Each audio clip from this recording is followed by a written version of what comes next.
Hello students, class 11th NCERT mathematics chapter 5th complex number के last video में अपन ने complex number के modulus और आर्ग्यूमेंट के बारे में समझ लिया था। मैंने आप लोगों को समझाया था कि z equal to a plus iota b कोई कॉम्प्लेक्स नंबर है। z equal to a plus iota b कोई कॉम्प्लेक्स नंबर है तो इसका मॉड्यूलस होता है root of a square plus b square. और इसका आर्ग्यूमेंट फाइंड करने के लिए चार फॉर्मूले बताए थे, जो चारों फॉर्मूले किसके लिए, चार अलग अलग क्वाड्रेंट के लिए हैं। जैसे फर्स्ट क्वाड्रेंट के अंदर मॉड्यूलस फाइंड कर वो आर्ग्यूमेंट ऑफ z फाइंड करने के लिए फॉर्मूला बताया था कि tan inverse modulus b upon a. Second quadrant में बताया था pi minus tan inverse modulus b upon ए।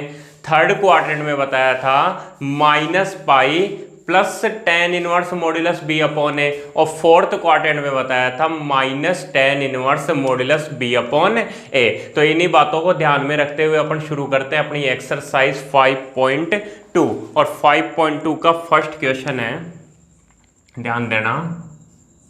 एक्सरसाइज 5.2 का फर्स्ट क्वेश्चन है, find the modulus and the argument of complex number z equal to minus iota minus one minus iota root 3। देखो z equal to given है -1 minus iota root 3 और अपने को क्या करना है, इसका मॉड्यूलस फाइंड करना है और आर्ग्यूमेंट फाइंड करना है। तो देखो कैसे करोगे समझो।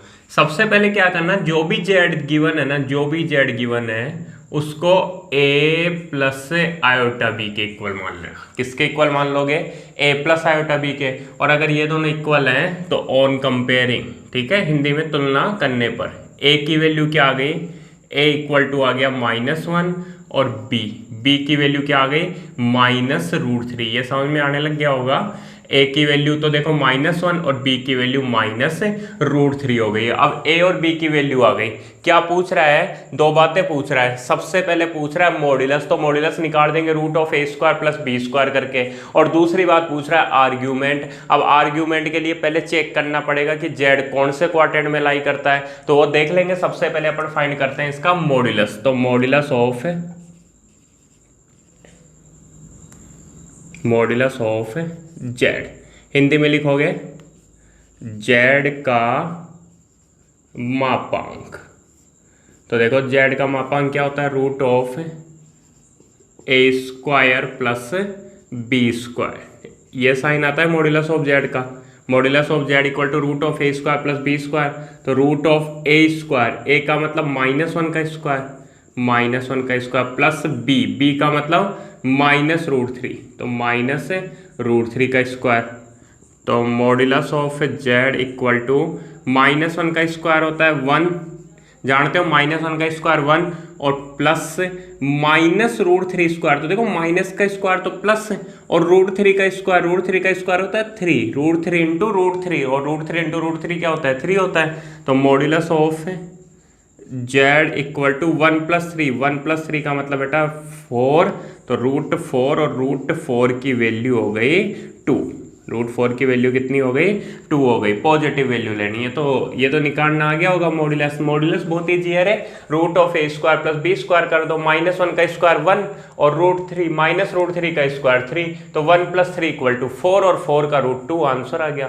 अब सेकंड फाइंड करना है अपने को आर्ग्यूमेंट। क्या फाइंड करना है, आर्ग्यूमेंट फाइंड करना है। तो आर्ग्यूमेंट के लिए पहले चेक करो कि यार ये जो z गिवन है ये कौन से क्वाड्रेंट में है। तो देखो एक बार रफली ऐसे समझो कि यार a की वैल्यू नेगेटिव और b की वैल्यू भी नेगेटिव। अब a भी नेगेटिव और b भी नेगेटिव, तो यहाँ कहीं होगा, ठीक है ना। a भी नेगेटिव और b भी नेगेटिव है, रियल पार्ट भी नेगेटिव और इमेजिनरी पार्ट भी कैसा है, नेगेटिव है। तो इसका मतलब कौन से क्वाड्रेंट की बात हो रही है, थर्ड क्वाड्रेंट की बात हो रही है। और थर्ड क्वाड्रेंट में मैंने आर्ग्यूमेंट ऑफ z फाइंड करने का फॉर्मूला बताया था -पाई plus tan inverse modulus b upon a। तो देखो क्या लिखोगे, since z lies in third quadrant, Hindi में क्या लिखोगे, क्योंकि z तृतीय चतुर्थांश में विद्यमान है।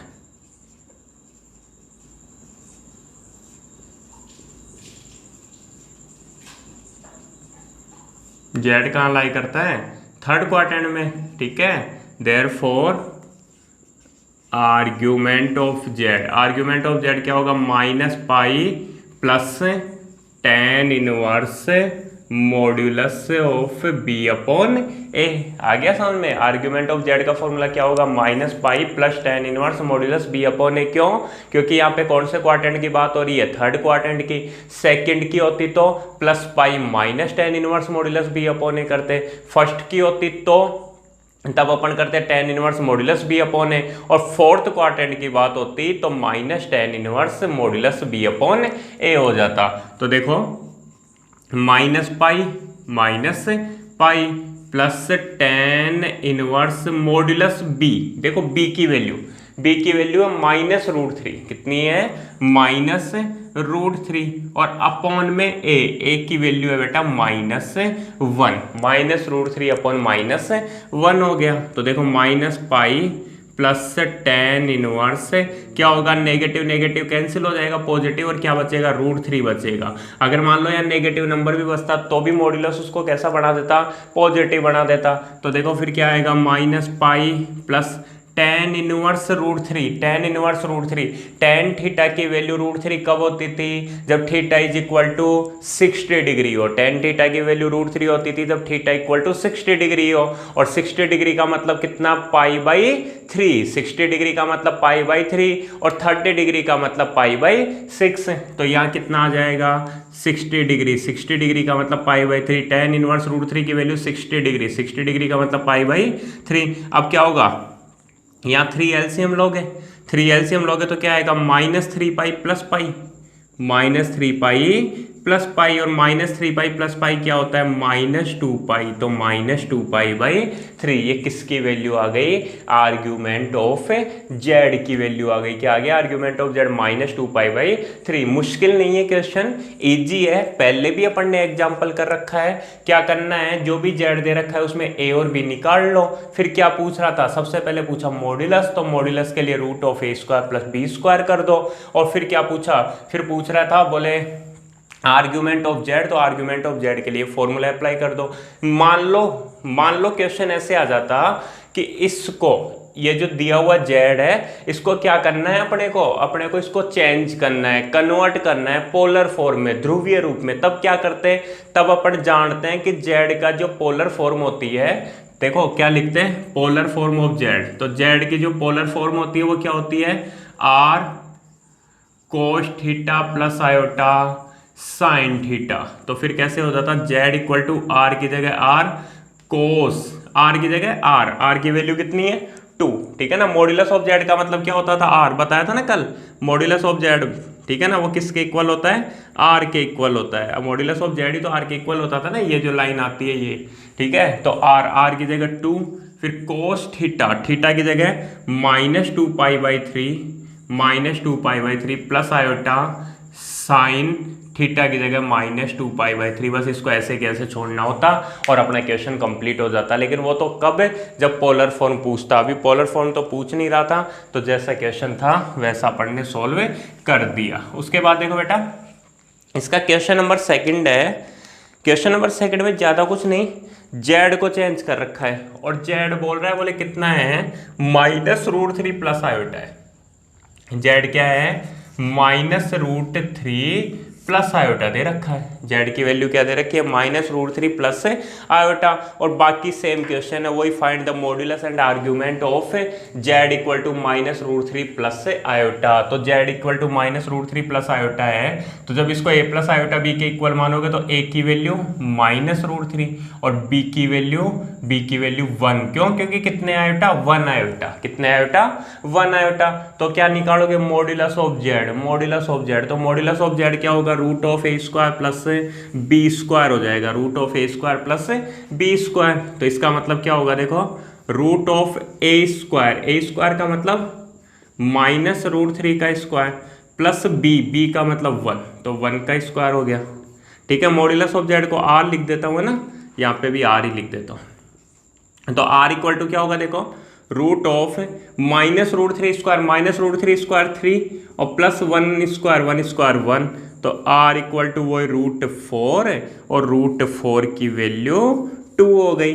ठीक है, उसके बाद देखो अब अपने को क्या करना है, आर्ग्यूमेंट ऑफ जेड फाइंड करना है। ठीक है, आर्ग्यूमेंट ऑफ जेड। अब आर्ग्यूमेंट ऑफ जेड कैसे फाइंड करोगे, तो उसके लिए चेक करो कि कौन से क्वाड्रेंट की बात हो रही है। तो यहाँ बना के चेक करते हैं। देखो ए नेगेटिव एक्स एक्स वाला नेगेटिव और बी पॉजिटिव मतलब ये ऊपर की तरफ। कौन सा क्वाड्रेंट बेटा, सेकंड क्वाड्रेंट। सेकंड क्वाड्रेंट में आर्ग्यूमेंट ऑफ जेड देखो क्या लिखोगे, z lies in second quadrant. ठीक है, जेड द्वितीय चतुर्थांश में विद्यमान है, therefore argument of z is equal to pi minus tan inverse modulus b upon a. Third quadrant में minus pi plus tan inverse modulus b upon a, और second quadrant में pi minus tan inverse modulus b upon a. Solve कर दो, answer आ जाएगा। तो pi minus tan inverse modulus b upon a, तो b की वैल्यू 1, बी की वैल्यू 1 अपॉन ए की वैल्यू माइनस √3। तो देखो पाई माइनस tan इनवर्स, देखो ये नेगेटिव तो हट जाएगा। नेगेटिव क्यों, क्योंकि मैंने बताया था अगर मॉड्यूलस के अंदर नेगेटिव साइन आता है तो उसका कोई फर्क नहीं पड़ता, कैसा आएगा वो पॉजिटिव आंसर ही आएगा। तो क्या बचेगा, 1 अपॉन √3 बचेगा। ठीक है, तो pi minus tan inverse 1 upon √3, tan inverse 1 upon √3 की वैल्यू बताओ। तो tan थीटा की वैल्यू 1 अपॉन √3 होती थी जब theta is equal to 30 degree हो। कितना हो, 30 डिग्री। तो tan इनवर्स 1 अपॉन √3 की वैल्यू कितनी आएगी, 30 डिग्री आएगी। और 30 डिग्री का मतलब तुम लोग अच्छे से जानते हो, π/6। 30 डिग्री का मतलब π/6। डिग्री को रेडियन में कन्वर्ट करने के लिए π/180 डिग्री से मल्टीप्लाई कर देंगे। ठीक है, तो ये क्या हो जाएगा, पाई माइनस π/6, तो 6 पाई माइनस पाई 5 π/6। ये किसकी वैल्यू आ गई, आर्ग्यूमेंट ऑफ जेड की वैल्यू आ गई। ठीक है, और आर्ग्यूमेंट ऑफ जेड को थीटा से डिनोट कर सकते हो। ठीक है, अब क्या करना है तुम्हारे को, मान लो वही कहानी जैसे अभी किया था, पोलर फॉर्म पूछ लेता। क्या करते हैं, जेड की polar form r cos theta plus iota sine theta. जब भी पोलर फॉर्म पूछेगा तो अपन क्या करेंगे, अपन एक तो r निकालेंगे और थीटा निकालेंगे। थीटा का मतलब आर्ग्यूमेंट ऑफ थीटा का मतलब आर्ग्यूमेंट ऑफ जेड, तो ये दोनों निकालेंगे और उसके बाद में r cos theta plus iota sine theta, वो जो अपना फॉर्मूला उसमें r और थीटा की वैल्यू रखेंगे, बाकी एज इट इज छोड़ेंगे। वो जो आंसर होगा वो क्या होगी, उसकी पोलर फॉर्म होगी। क्लियर है मेरी बातें, तो ये दोनों क्वेश्चन तुम लोगों को समझ में आ गए होंगे। उसके बाद देखो अपना क्वेश्चन नंबर 3 है, क्वेश्चन नंबर 3 देखना। क्वेश्चन नंबर 3 है, convert 1 minus iota in the polar form. कैसा क्वेश्चन आ गया, 1 माइनस आयोटा को पोलर फॉर्म में कन्वर्ट करना है। तो देखो जेड, सबसे पहले जेड की बात करूं तो जेड क्या दे रखा है, 1 माइनस आयोटा दे रखा है, और 1 माइनस आयोटा को किसके इक्वल मान लिया, 1 प्लस आयोटा बी के इक्वल मान लिया। किसके इक्वल माना, 1 प्लस आयोटा बी के। ठीक है, इसको एक बार रफ करके पूरा समझा देता हूं। तो अपने को तो क्या करना है, 1 माइनस आयोटा को पोलर फॉर्म में कन्वर्ट करना है। तो देखो इधर अगर ऐसा है तो ए की वैल्यू कितनी 1, और बी की वैल्यू देखो, सोचो यार, आयोटा की जगह आयोटा और बी की जगह -1, कितना आएगा -1। क्यों, क्योंकि ये क्या है, -1 आयोटा है, तो ए की वैल्यू 1 आ गई और बी की वैल्यू कितनी आ गई, -1 आ गई। क्वेश्चन क्या है, क्वेश्चन है बोले पोलर फॉर्म में कन्वर्ट करो। किस में कन्वर्ट करो, पोलर फॉर्म में। और अपन जानते हैं कि जेड की जो पोलर फॉर्म होती है वो कुछ इस तरीके से होती है, r cos theta plus iota sine theta. तो इसके लिए किसकी रिक्वायरमेंट है, r की और थीटा की। बोले r का मतलब क्या, r का मतलब मॉड्यूलस ऑफ जेड, और मॉड्यूलस ऑफ जेड का मतलब √a² प्लस b²। और किसकी जरूरत है, और अपने को थीटा की जरूरत। ठीक है ना, और क्या चाहिए, थीटा चाहिए। थीटा का मतलब क्या, आर्ग्यूमेंट ऑफ जेड। और आर्ग्यूमेंट ऑफ जेड कैसे फाइंड करते हैं, बोले 4 फॉर्मूले हैं। कितने फॉर्मूले हैं, 4 फॉर्मूले। किसके ऊपर डिपेंड करता है आर्ग्यूमेंट ऑफ जेड की, जेड कौन से क्वाड्रेंट में लाई करता है उसके ऊपर डिपेंड करता है। तो निकाल लेते हैं दोनों, आर भी निकाल लेते हैं, थीटा भी निकाल लेते हैं। अभी थोड़ी देर पहले तो सोल्व कर ही रहे थे ना। तो सबसे पहले मैं निकाल लेता हूं modulus of Z. Modulus of Z Hindi में लिखोगे जेड का मापांक। तो मॉड्यूलस ऑफ जेड इक्वल होता है root of a square plus b square के। मॉड्यूलस ऑफ जेड को आर से डिनोट करते हैं, तो r is equal to root of a square मतलब 1 का स्क्वायर 1 प्लस बी स्क्वायर ध्यान देना -1 का स्क्वायर लिख देता हूँ यार। तो r is equal to root of 1, ये 1 का स्क्वायर होता है 1 प्लस -1 का स्क्वायर भी 1, तो आर की वैल्यू क्या आ गई रूट ऑफ 2 आ गई। तो आर तो समझ में आ ही गया होगा। अब आर के बाद में क्या निकालना है आप लोगों को, थीटा निकालना है। और थीटा का मतलब क्या होता है, आर्ग्यूमेंट ऑफ जेड।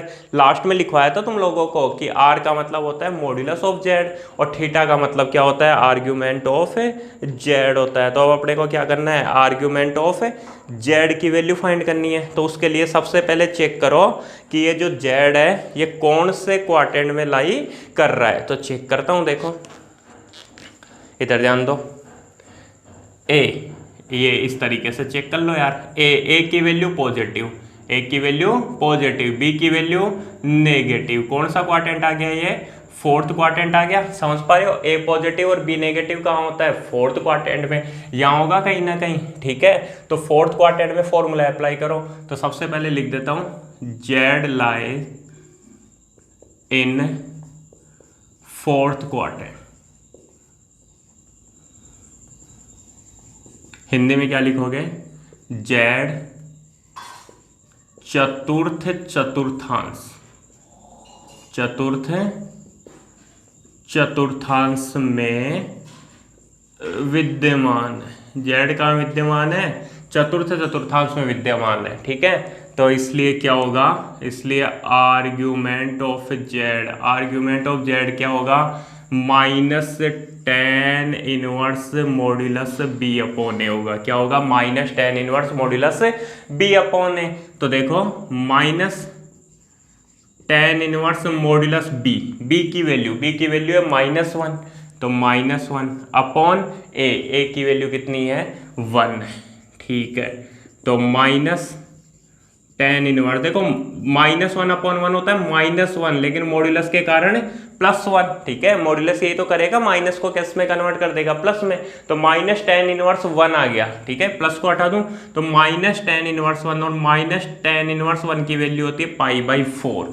माइनस की जगह माइनस और tan इनवर्स 1 की वैल्यू होती है π/4। अरे tan थीटा की वैल्यू 45 डिग्री, tan 45 डिग्री की वैल्यू होती है कितनी, 1। तो थीटा इज इक्वल टू यहाँ पे कितना हो जाएगा, tan इनवर्स 1 का मतलब हो गया π/4। समझ पा रहे हो मेरी बात को, tan थीटा की वैल्यू 1 होती है जब थीटा इज इक्वल टू π/4 हो, थीटा इक्वल टू 45 डिग्री हो।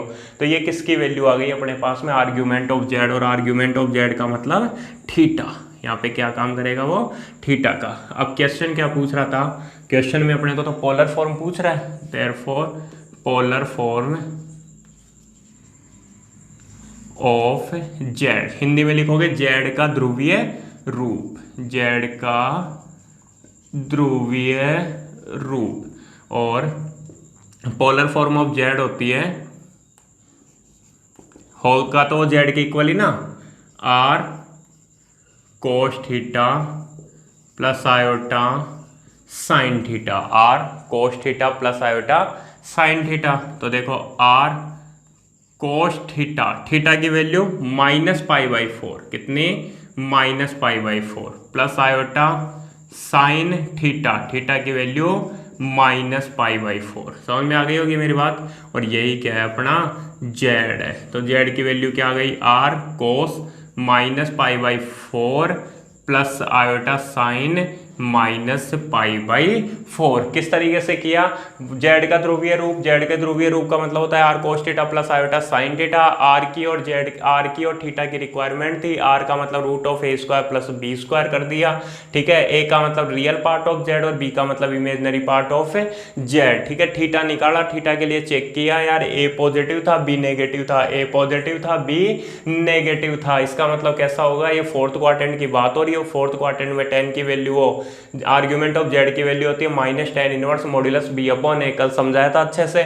तो फिर यहाँ पे वैल्यू रखी और वैल्यू रखी तो थीटा की वैल्यू आ गई -π/4, आर की और थीटा की वैल्यू उठा के इस फॉर्मूले में रख दी, इस फॉर्मूले में रखते ही अपने को पोलर फॉर्म ऑफ जेड मिल गई। ठीक है, ये अपना कौन सा क्वेश्चन था, क्वेश्चन नंबर 3 था। उसके बाद देखो क्वेश्चन नंबर 4 है, सेम है, बस क्या बोल रहा है, बोले -1 प्लस आयोटा को कन्वर्ट करना है, किसमें, पोलर फॉर्म में, ध्रुवीय रूप में। क्या चेंज कर दिया, पहले था 1 माइनस आयोटा, अब -1 प्लस आयोटा। तो ध्यान दो, ए की वैल्यू -1 हो गई, ए की वैल्यू -1 और प्लस आयोटा का मतलब +1 हो गया। ठीक है, तो जेड का मापांक कैसे निकालोगे, मतलब modulus root of a square plus b square, तो ए स्क्वायर का मतलब -1 का स्क्वायर 1 प्लस बी स्क्वायर का मतलब 1 का स्क्वायर 1, समझ गए। तो आर की वैल्यू कितनी आ गई, √2 आ गई, कितनी आ गई, √2 आ गई। अब देखो, अब ये चेंज होगा, जेड कौन से क्वाड्रेंट में है चेक करो, तो ए नेगेटिव है, ए का मतलब ये लाइन नेगेटिव, ठीक है, और बी पॉजिटिव है, बी पॉजिटिव मतलब इधर कौन सा क्वाड्रेंट होगा रे, ये चेक करोगे तो कौन सा क्वाड्रेंट है, सेकंड क्वाड्रेंट। ठीक है ना, जेड कहाँ लाई कर रहा है, सेकंड क्वाड्रेंट में लाई कर रहा है। जेड कहाँ है, द्वितीय चतुर्थांश में विद्यमान है, द्वितीय चतुर्थांश में विद्यमान। और सेकंड क्वाड्रेंट में आर्ग्यूमेंट ऑफ जेड क्या होता है, सेकंड क्वाड्रेंट में आर्ग्यूमेंट ऑफ जेड होता है पाई माइनस थीटा। क्या होता है, pi minus tan inverse modulus b upon a, third में -π plus tan inverse modulus b upon a, तो pi minus tan inverse modulus b upon a, तो यहाँ क्या होगा, pi minus tan inverse modulus b का मतलब +1 और ए का मतलब -1, 1 अपॉन -1 वही माइनस, समझ गए, इतना समझ में आ रहा होगा। ठीक है, तो देखो 1 अपॉन -1 कितना हो जाएगा, +1 ही हो जाएगा, यहाँ तो समझ गए होंगे ना, क्यों, क्योंकि मॉड्यूलस क्या बना देगा, इस माइनस को प्लस बना देगा। तो पाई माइनस टेन इनवर्स 1 की वैल्यू π/4, जब 4 एलसीएम लोगे तो 4π - π होता है 3π/4 हो गया, कितना हो गया, 3π/4, और ये क्या आ गया, थीटा आ गया, कितने क्या आ गया अपने पास, थीटा आ गया। जेड का ध्रुवीय रूप पूछ रहे हैं, तो क्या करोगे, देखो आर की जगह, वो पहले वाले क्वेश्चन में चेंज कर लेना ना, लिखना भूल गया, आर की जगह √2 कोस थीटा, थीटा की जगह 3π/4, कितना 3π/4 plus iota sine theta, theta की जगह कितना 3π/4, तो z equal to √2 cos 3π/4 plus iota sine 3π/4, ये क्या हो गई, इसके पोलर फॉर्म हो गई। ठीक है, तो ये अपना क्वेश्चन नंबर 4 था। कौन सा क्वेश्चन था, क्वेश्चन नंबर 4। हाँ तो स्टूडेंट्स, इसके बाद में अपना क्वेश्चन नंबर 5, और क्वेश्चन नंबर 5 में जेड इक्वल टू दे रखा है -1 माइनस आयोटा। ठीक है ना, अब क्या कर दिया, -1 और माइनस आयोटा दोनों नेगेटिव दे दिए, मतलब ये -1 और ये -1 आयोटा हो गया।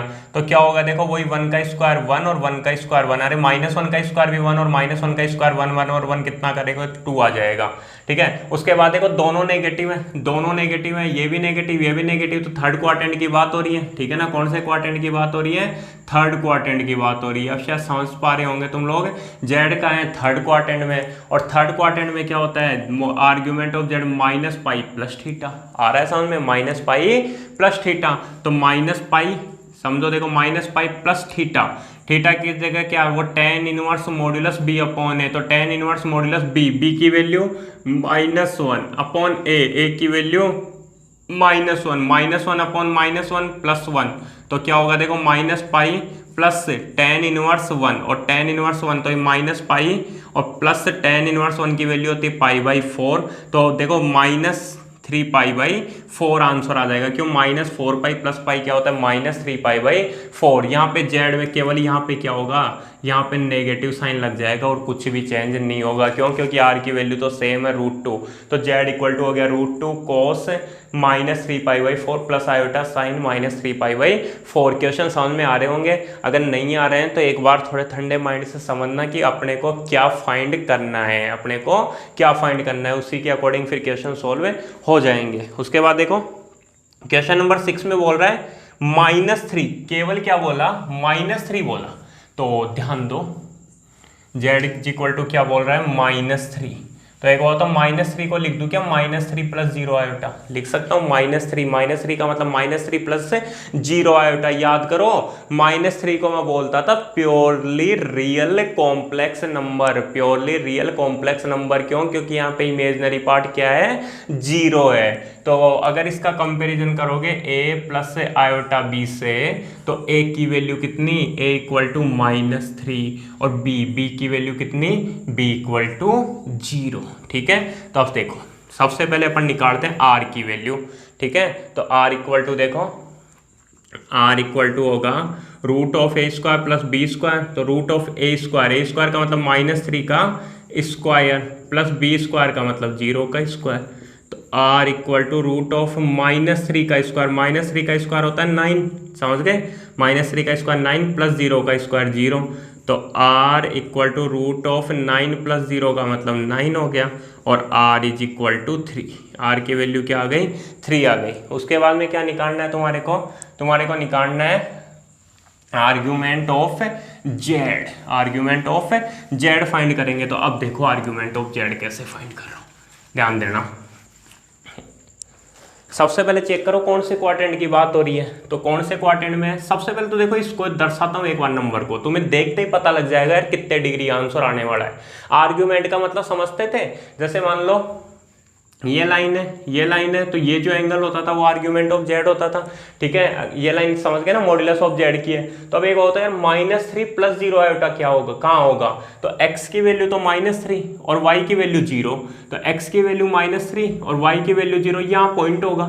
और ये बताओ ये इस एक्सिस के साथ कितना एंगल बनाता है रे, ये एंगल बनाता है 180 डिग्री, और 180 डिग्री का मतलब पाई, 180 डिग्री का मतलब पाई। इसका मतलब क्या आंसर आने वाला है, पाई आंसर आने वाला है। क्या आंसर आने वाला है, पाई आंसर आने वाला है। अब निकालते हैं, देखो कैसे। तो देखो z की वैल्यू क्या है, -3 + 0 आयोटा। तो इसको चेक करो ये कौन से क्वाड्रेंट में है, ये कौन से क्वाड्रेंट में। तो क्वाड्रेंट में थोड़ी है यार, ये तो y अक्ष के ऊपर आता है, वो सॉरी x एक्सिस के ऊपर आता है। किसके ऊपर आता है, x एक्सिस के ऊपर। तो तुम्हारे को तो करना क्या है, एक काम करो, देखो ये x की वैल्यू -3, x की वैल्यू -3 और ये y की वैल्यू 0 को पॉजिटिव मान लो। 0 को पॉजिटिव मान के कौन से क्वाड्रेंट का फॉर्मूला लगा दो, सेकंड क्वाड्रेंट का लगा दो। और वैसे डायरेक्टली चाहो तो डायरेक्टली भी लिख सकते हो कि ये जो z है वो किसके ऊपर है, x एक्सिस के ऊपर है। ठीक है, नेगेटिव x एक्सिस के ऊपर है, इसलिए एंगल क्या बनेगा, एंगल बनेगा बेटा पाई। कितना बन जाएगा, पाई। पाई का मतलब 180 डिग्री, समझ गए ना। -3 को मैं 0 को चेक किया तो वो यहाँ आएगा, इसका मतलब ये एंगल आता है। तो मैं लिख रहा हूँ z lies in second quadrant, z द्वितीय चतुर्थांश में स्थित है।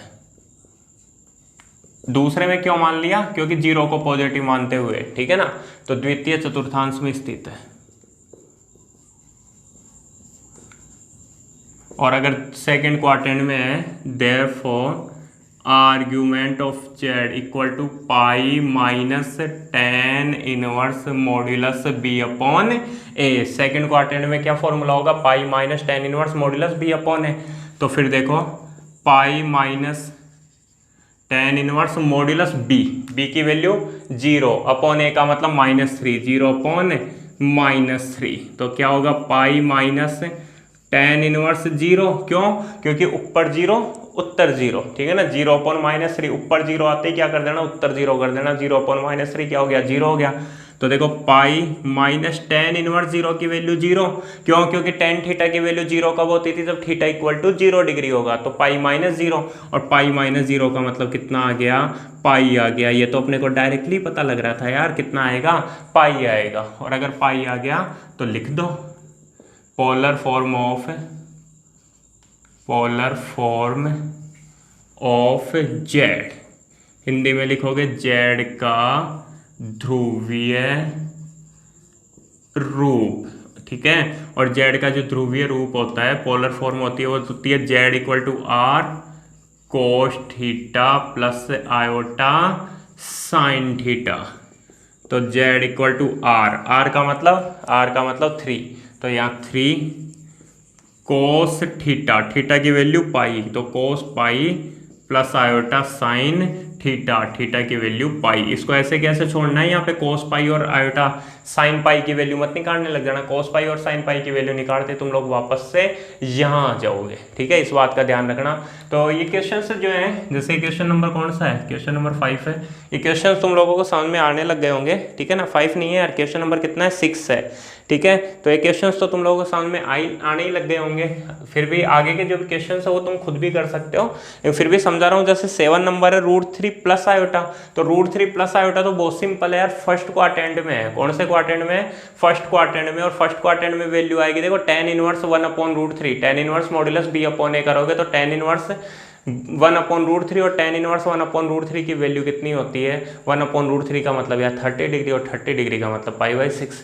तो आंसर, ठीक है ना। और r की वैल्यू आएगी √3² प्लस 1² मतलब √4 और √4 का मतलब 2। आंसर आएगा r cos theta plus iota sine theta.